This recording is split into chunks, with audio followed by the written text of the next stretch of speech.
Whenever we talk about great people, in the conventional way, great people, we usually talk about people who had a great impact on the humanity, a good impact on the humanity.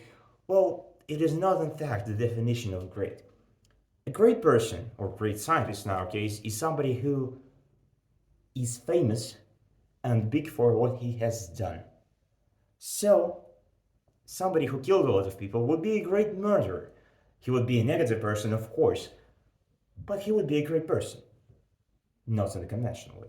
So, as I state that, I want to give you my proposition, and my proposition is a great chemist, Thomas Midgley.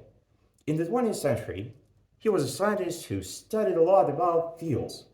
And fuels at that time had a lot of problems considering knocking.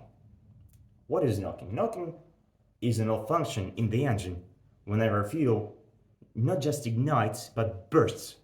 And thus it causes a lot of damage to the hull of the engine and all the parts of the engine and so on and so forth. It could cause death, most probably, if used too much. So, he wanted to somehow solve this problem.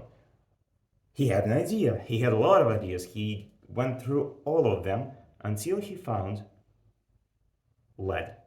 He added lead to fuel, thus creating ethyl lead fuel, which was a great additive to fuel in terms of anti-knocking. It neutralized knocking almost to nothing. The problem is lead is highly toxic. It is so toxic, in fact, that it causes brain damage. And his invention caused brain damage not only in his generation, but in a few generations past that.